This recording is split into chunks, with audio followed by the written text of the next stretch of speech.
Yes, yes, we know we wouldn't have compared a Corvette with a Mustang back in 1968, because the Ford's primary rival was the Chevrolet Camaro. But we thought it would be fun to see how the antecedents of the current Corvette and GT500 shaped up. The two most charismatic cars from Ford and Chevy have retained much of their 60s DNA. Today, the Corvette is a relatively sophisticated two-place sports car with a honking big V8 up front, a car that provides lots of performance and style for the money. Back in 1968, the Corvette did the self-same thing. The big difference, one could argue, is that today's car looks a little tame, whereas Bill Mitchell's styling was sexier than anything the Europeans could manage the side of a Lamborghini Miura. The 68 GT500KR, like the newest GT500, was the ultimate Ford pony car, sporting a big bad V8 and scoops and spoilers aplenty.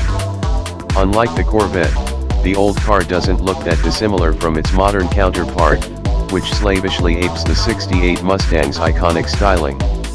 Then as now, the Ford is a relatively crude device, the KR having a live rear axle compared with the Corvette's independent rear suspension and rear drums as opposed to all-around disc brakes. Our GT500KR was supplied by Chris and Karen Burkhardt, who are the third owners of this 41,000-mile example.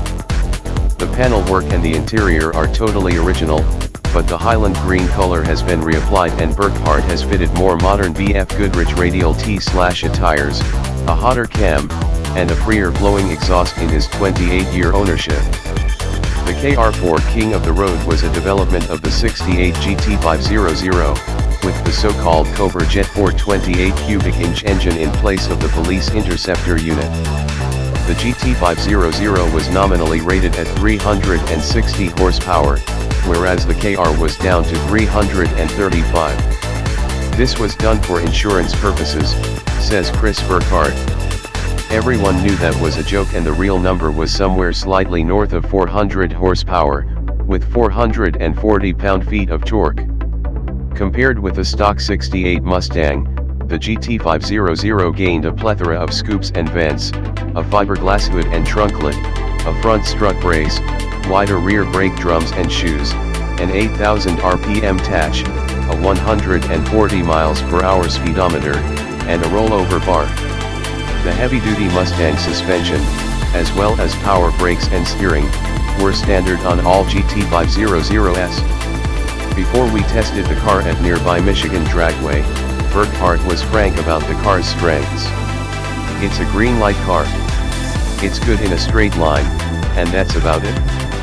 He's right about the straight line part. Burkhardt advised test driver Dave Vanderwerp to leave the selector for the 3-speed automatic transmission in D, put your foot on the brakes, keep the RPM up, and hope for the best.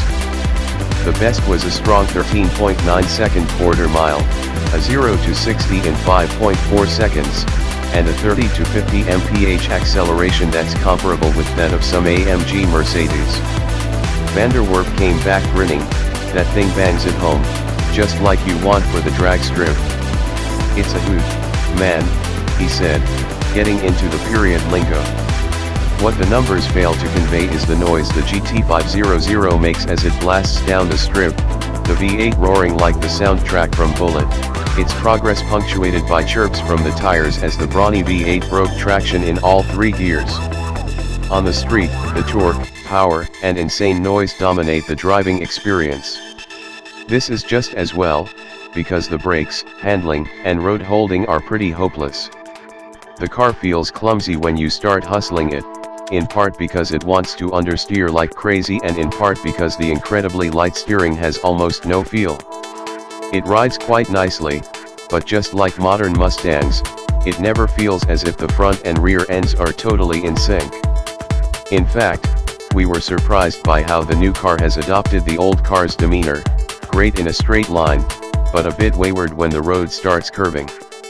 Barry Davison's 1968 Corvette Coupe is a big block 427 rated at 435 horsepower and fitted with the LS9 aluminum cylinder head option and a 4-speed manual transmission.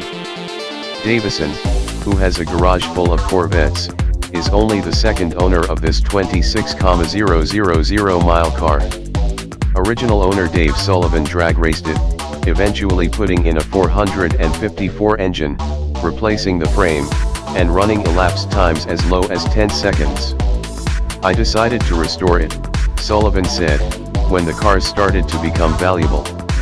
He had the original frame in his garage and entrusted the work to Werner Meyer, a former GM engineer who runs Masterworks Automotive Services in the Detroit burb of Madison Heights.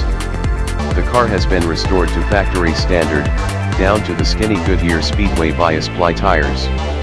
The tobacco interior is completely original and is a 60s Vision in vinyl and plastic. Meyer, who still looks after the car, and Davison took turns running the strip for our tests, in between some carburation issues. The 3 double-barrel Hollies weren't called triple-double for nothing, Meyer said. In the end, Davison's Vette set the better times, with a stout 13.8-second quarter mile and a 0 to 60 in 5.3 seconds. Those times are fast for a 1968 car. The Corvette is much more complete than the Mustang, like the current machine. It feels like a sports car from the moment you sit in it, low down as opposed to high up. The brakes have more power and feedback, the steering has more weight and road feel, and it rides more stiffly over broken pavement. The Corvette demonstrates that handling and road holding are very different things. Although the Vette generates a feeble 0.65 G on the skid pad, the balance is sweet. You can enter a turn with mild understeer, then use the gas pedal to shift the attitude from neutral behavior to oversteer in a gentle, progressive manner. It simply feels lighter on its feet, a corollary of its 259 fewer pounds. You expect the Corvette to be a roarty beast, but the noticeable Detroit backbeat is muffled compared with the Mustangs. The 4-speed manual shifter needs positive efforts but adds to the sports car experience. In the same way the new Corvette competes with the best European sports cars for less money, so the 68 car stacked up favorably against its rivals of the time Porsches, Jaguars, and even Ferraris.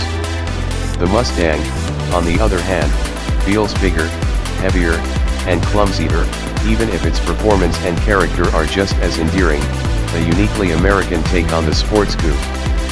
Just like today, in fact.